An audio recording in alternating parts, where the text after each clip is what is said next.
Welcome to the Creative Chika podcast. My name is Cornina and I'll be your host. Join me as we talk about creativity, tips and tricks, and stories from various designers. I hope this helps you on your creative journey. Tara, chikahan tayo. Enjoy!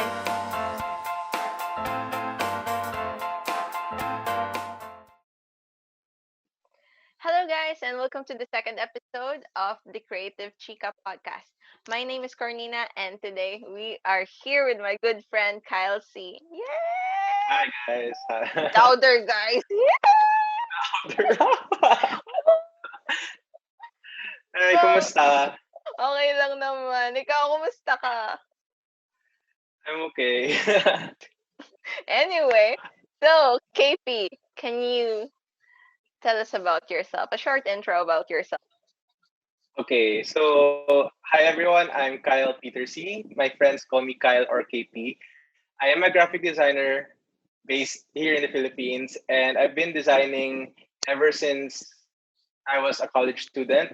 I'm currently employed as a presentation designer in a design agency, and I am a type of person who just likes to, come up with different designs to make the environment, prettier, to make the environment, nicer to look at. And that's pretty much what I do.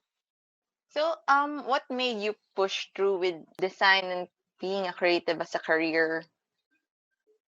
Well, first of all, I like traveling. My family lives, like part of my family, particularly my sister and my brother lives in Singapore. And I would travel there once or twice every year. And when I'm there, I'm just amazed on how nice and how clean everything is.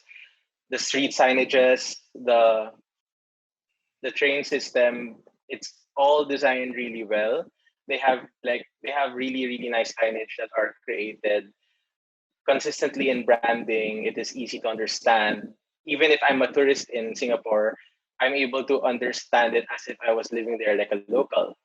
And every time I would come home back in the Philippines and I would commute and I would see a street signage here, it's always been, not consistent. Like a lot of people, depending on the city, they have their own organization. They come up with their own kind of design, and it's like all cluttered everywhere. It's difficult to understand, even in our train systems where there are three different companies running the train systems.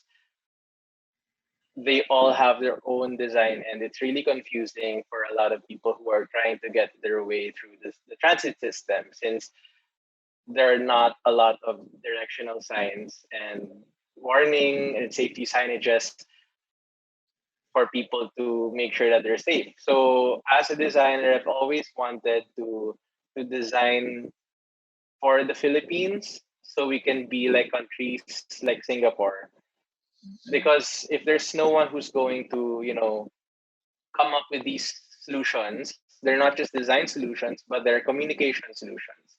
If you're not able to communicate directions, we're not able to communicate safety, then it might be a problem for our motorists or from our commuters. It might be a hazard to them. So I've always wanted to create a signage system that can make it easier for people to get around in the city, especially here in the Philippines. Yes. Actually, nung nagpunta rin kami ng Singapore, that's what I noticed, yung like ang dali tingnan ng signages nila and it's easy to find your way around the city. Actually, na-notice ko din yun na ginagawa na nila sa Ayala yung maayos na signages. Yeah, yeah. I was really amazed when I saw the ones in Makati, in Ayala, Makati, because I think it's a private corporation, a private group running the city. That's why they're able to produce really nice street signages and underpasses. There's really great urban planning, pedestrian walkways, etc. So I mean, I really hope that it's like that as well in the In the other parts of other Metro cities. Manila. Yeah, other parts. Yeah. I mean, it's really nice in Makati, in BGC. Yes. However, for example, like the really, really nice spots in Manila City, where a lot of the tourist spots are. I really wish that there are more efforts in designing our cities to be more discoverable by locals and by tourists as well. Yes. Because design is not only to make it look pretty, 'di ba? It's more on dapat mas naiintindihan siya ng mga nakakita ng audience mo. So, um, since we're talking about signages, aren't you the designer behind the LRT graphics? So, can you tell us about that? Okay, so I designed the signage system in LRT1. As I mentioned a while ago, I've always wanted to do something like that, and I've actually was able to do it. So the story behind that is when I graduated from high school, I went to college, obviously, and I would take the train going to school, to the university. And every time, and of course, as a first time commuter, back then in high school, my school was just very near my house, so I didn't have to commute anywhere. Now that I'm traveling farther, I would take the train to Taft Avenue. I studied in De La Salle University, Manila, and when I would take the train as a first time commuter, it was very difficult to understand how things were, where to buy the tickets, where to queue up, where to stand in line for the train, where to go, in what direction, where's the exit. And I would compare that experience to my experience in Singapore, where it was effort, where getting around was done effortlessly because of the effective signage. And yeah, I I just didn't like my experience the first time I was commuting here in Manila, and at that time, I think that was the time when Light Rail Manila Corporation, a private group who took over the government's Light Rail Transit One or LRT1 that time, and I think it was a good opportunity for me to voice out my feedback regarding the current system. So there was a day where I messaged them. I sent them an email. I said, "Hi, I am Kyle, and I am a commuter, and I'm also a graphic designer. And I wanted to comment about the experience of the commuter, and it's been a challenge. It's been difficult, and I wanted to have a chance to be able to contribute or to give to give design studies for them to consider. And I never really planned to get into it. I just sent them an email thinking that they will never reply to it. And then one day suddenly they did reply. And then I said, "Oh, this is a good opportunity." So I really tried to find my way to meet. I really tried to make some time to meet them, and I was able to create a working relationship with them. So I was working when I was still studying back in college. So I would always meet them regularly to talk about the projects. However, the signage project wasn't really given to me until just last 2018, because back then in 2015, they were giving me projects that were more on internal and external communications, but not necessarily on signages, which I really wanted to get. But they still saw me as an asset, so they considered giving me other projects before it was time for me to do the signage project. So that's pretty much it. When it was 2 years ago, 2018, they gave me the signage project. I was able to, continue working on my designs ever since. And then whatever is currently in the train stations in LRT1 right now, that's what materialized. And I'm really proud of it. I mean, I've never really expected all this to happen to me, but I'm happy that I was able to contribute and help many commuters who go to and from work and home here in the Philippines. And it's nice to have a place or have a public place where we can say, oh, we're like Singapore. Oh, we're not yet there, but it's nice to have that thought na, hey, this place kind of looks nice. It looks clean. It looks professional, right? So it's kind of easy to get around. So I hope like more public places in the Philippines start to look more, more organized in that way. Mm. So you were working with them while you were studying, no? So Yeah. before the signages, what were the materials that you were providing for them? Are these like brochures or cards? Uso na ba yung beep cards that time? Wala pa, no? During that time, the beep cards were just released as well. So a lot of new things were coming up that year when I was working with LRT1. Apparently, no, not apparently. Actually, I was working with beep card as well. Mm. So if you haven't seen them, I've also done the videos for the beep card and how to use the beep Oh, card. So yeah, the designs were not mine. So technically, yeah. I followed a branding manual, Mm-mm. but the videos, there are particular videos that I made, and there were other videos that another agency made. Maybe they're in house or maybe another agency that they worked with. But I've had done some, like, I think 2 to 3 videos for Beep Card. So that was my kind of entry in getting into video motion graphics. But in the end, in the long run, I think I wanted to stick with signage design and print collaterals and internal external communication materials. So yeah, for when before the signage project, they were giving me a lot of internal documents to create. So a lot of templates, PowerPoint templates. They were also giving me, when they would have public relations activations or events, they will ask me to design the emails for the media invites. They would also ask me to do they would also ask me to format corporate documents and also do graphics for their social media. So a lot. So like I think it took me 3 years before they gave me the signage project, and I'm surprised that I've been working with them for a long time. So I've been really, really working on my working relationship with them. It's been really, really good.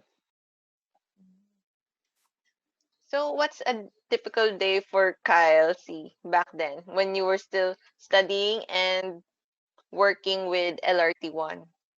Okay, so back then when I was studying, um, at that time when I was really busy with LRT1, I had a lot of breaks in between.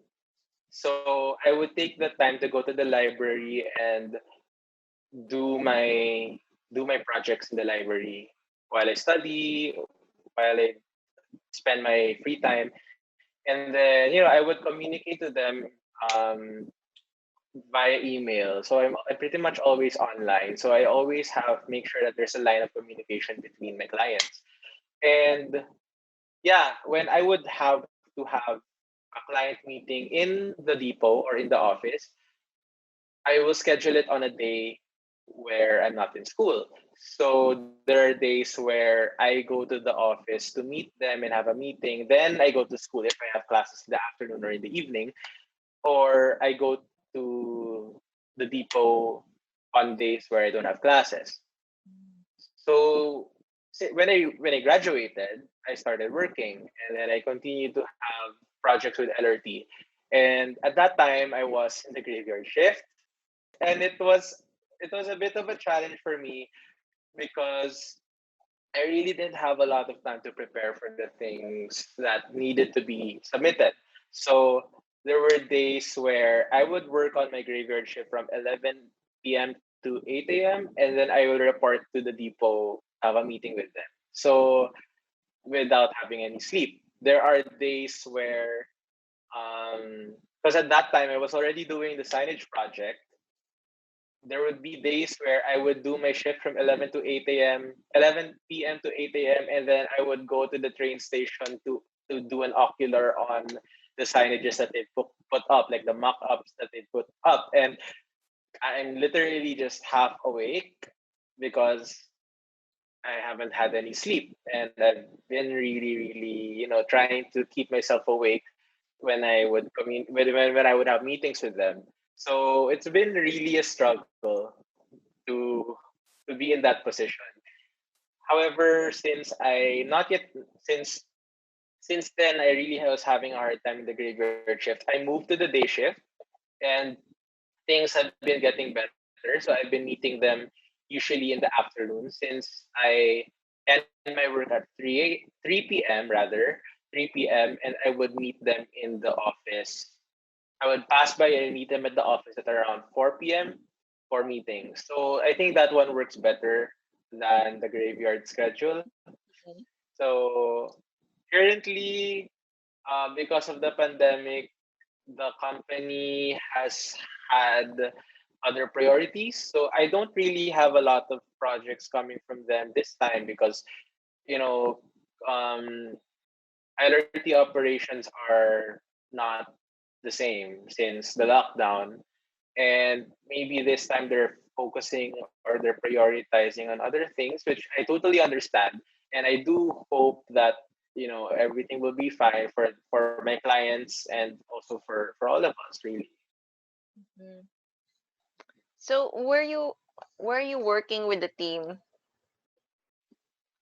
So I work under well I am a freelancer. So I work under a contract with with Light Rail Manila, the corporation.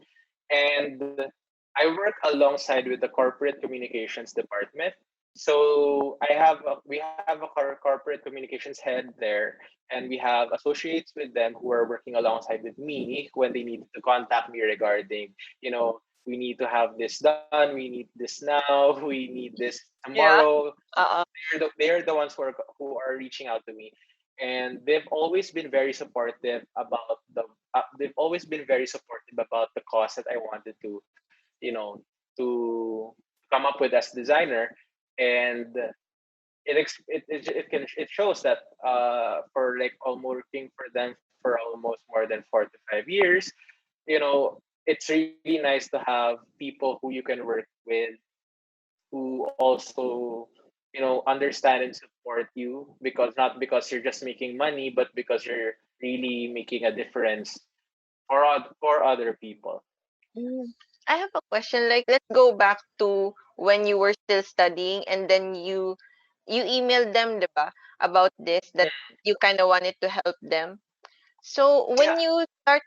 when you started working with them, how did they treat you? Like, did they treat you like an intern or an it, because you were still studying that time, you were um let's say not yet the professional designer, diba?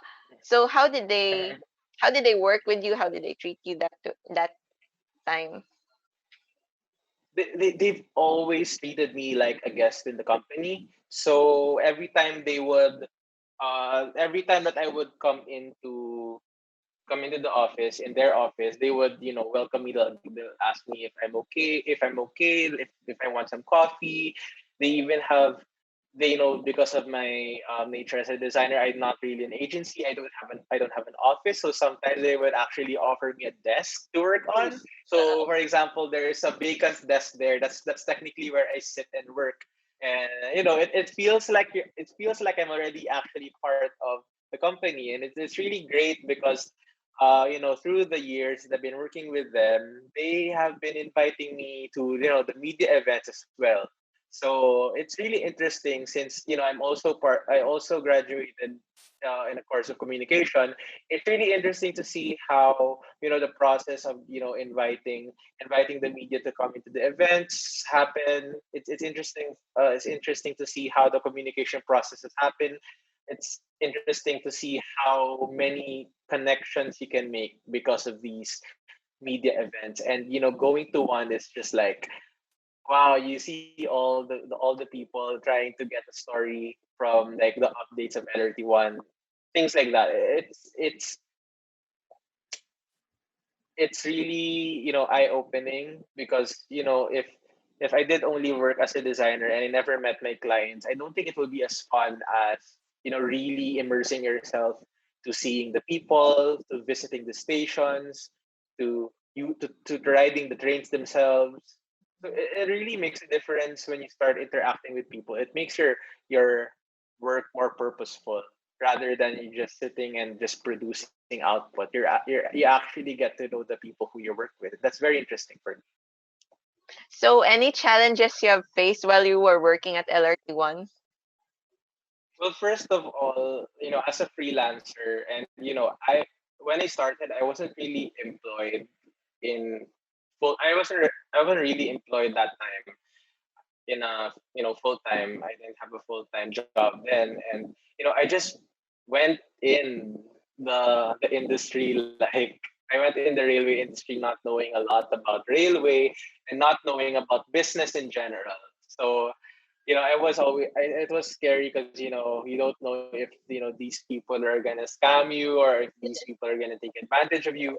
But it was a good gamble for me, because if I didn't really reach out to them and get to know that they're interested in my services, then I wouldn't be in this position right now. Another Mm-mm. challenge is, um yeah, it's really difficult. You really have to, well, you're not really working above anyone except your clients, so you don't have any design manager above you, you don't have any mentor above you. Mm. So it's just really my own, prerogative. It's only my own intention to really find ways to grow in the job, to grow in the project. So I mean, I can't always do this for the rest of my life. I mean, I have to seek um more solutions, more inspiration in the things that I do. So it takes a lot of time and work to be able continuously growing to continuously grow if you are your own if you're a one man team, right? So that's another challenge. Where do you where do you look for inspiration pala when it comes to the signages? Is it more on sa Singapore talaga, or yung mga signages sa Singapore? Do you like parang inaano mo yung design sa Singapore, dinadala mo siya dito? Where do you find Okay. inspiration? So the thing about Singapore is, it is really nice there. The designs are really refined. However, as a design communications, major, I've studied communication. Whatever is done in Singapore is not necessarily what should be done here, Mm. Because ano right? eh, ibang culture, yes. Yeah, there's a difference in culture. So the way I design signages here are really, you know designed to how a Filipino would most likely understand it better. So in Singapore, it's more it's more serious, it's more Yes, actually, professional. oo. But when it starts to become soft, it's usually soft, like in terms of tone. It's more for the elderly, because there are a lot of elderly people in Singapore who still commute, and a lot of priority is given to them on the seats, a lot of priority is given to them like when they're in the station. So there are a lot of designs that are um, designed friendly, more friendly for the elderly in Singapore. Meanwhile, in the Philippines, we're stressed people. We have to go through a lot. We have to go through a lot. We have to go through a lot to get to work, and we have to go through a lot to get home. And the energy is really draining, and the, what we need when we start commute. I mean, commuting is already like a pain in the head. So Yes. so it's a pain. So we want some the signs that I've designed for LRT1 are sort of more friendly in a way that would make people smile despite the difficulty that they go through. So one example of this is we have a signage called "Kapit na lang kay crush." Oh my gosh. Okay. So Sayang, di ko naabutan yun. Sana kasama ko yung si crush nun. Anyway, so you do know Filipinos like have a fancy with the hugot culture and yes. these similar jokes like that. So normally it would be like hold on to the handrail, but the way we design it is like wag suman it goes something like wag sumandal sa pinto, kapit ka na lang kay crush. Something that goes along that line. And then there's a picture of like a cartoon. So, it really gives off like a funny vibe, like a joke vibe, something that's not very serious. But it gets really viral really quick. So when it was there, I think it started trending. So I saw people sharing it, and then one of my friends tagged me, "Hey, your signage is trending. It's viral." And I'm like, "Oh, okay, that's interesting." So it, it's probably a sign that you'll never see in Singapore, right? Yeah, oo. And actually a lot of the people who commute here in the Philippines, especially on trains, are those who are going to college and universities and young professionals. So we try to pattern the signage towards something that will resonate to. Mm. For that campaign, did you guys work as a team? Like, may copywriter for that? Yung mga banat na yun? Yung mga lines na yun? So technically, the associate under the corporate communications team was very witty on those signages. So Oh, I've okay. worked with her regarding that, and she was really, really funny about it. And like the whole team was like, "Yeah, we're pushing with that." So there was a time where we had our signages have that kind of humor. So it's interesting. It's different. I didn't expect to just do signages, but to actually do it with a spin. Mm. It's So kind it's a good achievement. Yeah. it's kind of fun. Sana ano, gumawa ulit ng gano'n 'pag wala na yung pandemic. Ang saya naman. So, other than that, do you have any other memorable moments while working there? Memorable moments. Um, One of the memorable moments is that when LRT was launching its media press for improving the services, I was able to create newspaper articles, so newspaper advertorials on popular newspapers, Philippine Daily Inquirer, Philippine Star, and it's like, oh, my work is on the newspaper. I was literally waiting in 7-Eleven for the newspapers to be delivered so I can buy one and see for myself, hey, that's my work. And it was really interesting. It made my mom proud. I mean, it Oh, made my family really happy. And then we actually kept that particular newspaper on that day, and we still have it around somewhere in the house. nakaka-proud yung feeling na nung nakikita mo yung ano mo, yung graphics mo diyan. Lalo na LRT Mm. kasi madaming na sumasakay sa LRT, eh. Nice. Mhm. So, do you have any other things to add na parang gusto mo pang i-share about your experience in the LRT? I guess maybe one thing to share lang is, yeah, I mean, my experience is like a witness to to not be afraid to to push for something that you want to do. I mean, if I didn't do this, I don't know, maybe we wouldn't have started being known for having really good signage around in public places. So since we've been doing efforts in LRT, Intramuros have also have done efforts on their wayfinding signages. And I remember back then in college when I was still doing my thesis, I was working with Intramuros for my thesis, and we've always wanted to do a signage system for Intramuros, but it didn't go that way. So after like a year or 2 years after I graduated, we saw that they were having projects that would improve the signage in Intramuros, and then I was very happy because I would constantly talk with the people who I work with in Intramuros, like, hey, this is what we did for LRT1. Maybe we can do something similar to Intramuros. And a few years later, they did it. Like, I mean, I didn't do it, but someone else had to. I think someone in house from Intramuros did it, and I'm just really happy and proud that this is a thing. Like designing cities, like it's not like you can print a piece of instruction on or a direction on bond paper and stick it on the glass and call it a Yeah. day, which usually happens, right? Like Yeah. you'll ask the secretary to, hey, print pa to. Tapos dikit natin sa labas kasi kailangan natin may signage. So we want to go beyond that. We want to go beyond not just the design, but we want to go for the communication aspect. Like, how are people feeling when they see it? Are they going to follow? Has, for example, for safety, has incident has it have incidents gone down since the signage was posted?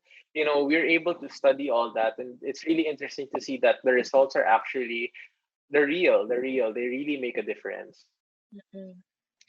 Um, what were your friends and your family's reaction pala while you were working at LRT? Like, like pag nakikita nila yung mga ano mo, projects mo, or like when you tell your mom, Mom, I have to go to the office to meet with the people in LRT. Yung parang ganon. Well, my parents kasi don't commute, so they don't really know how big this is. But I'm sure they're proud of me. My college mates, my college classmates, they would like, hey, sinakyan ko yung LRT kanina, nakita ko yung ginawa mo. I would get a lot of that when I would go to school. Mhm. And yeah, it's really nice to hear like those words. It's very, affirming that, I know I'm doing a good job. I know that, I just should continue whatever I'm doing. And since I graduated from high school, my school actually contacted me and asked if I can do a TEDx talk for my high school because of what I've done. So for LRT. So yeah, I accepted, and I was able to make make that talk. That was an 8 minute, around 8 to 10 minutes talk, and yeah, it's on TEDx.com. So if you're interested, you can go watch it. So, any advice for young designers who want to excel in their career in the creative field? Again, just do what you want to do. Okay, I will always reiterate that you have to be aggressive when you want to push for something that you want. But again, you'll always have to be kind. You always have to be kind to those who you'll be working with. You have to respect the people who you're working with.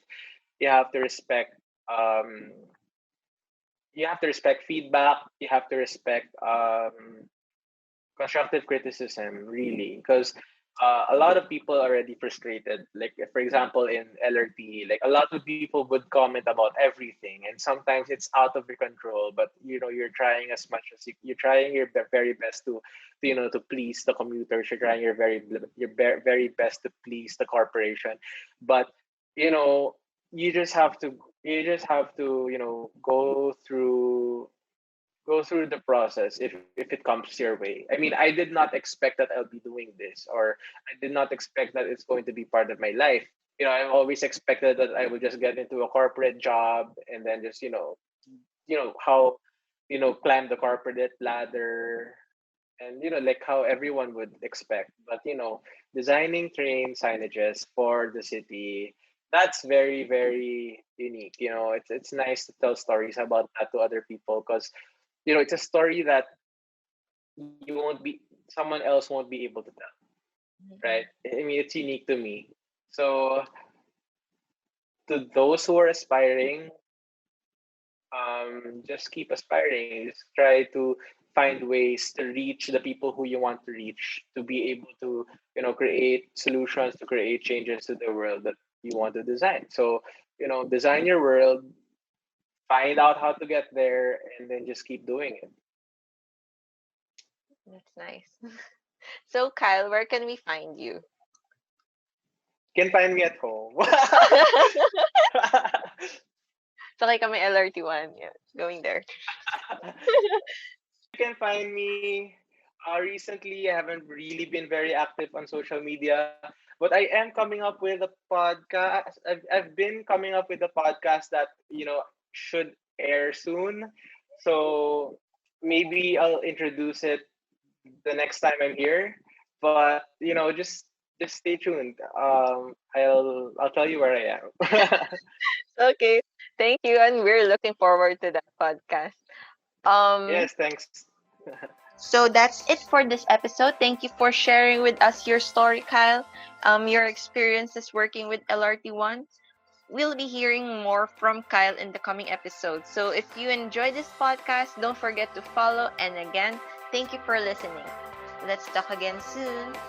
Bye bye.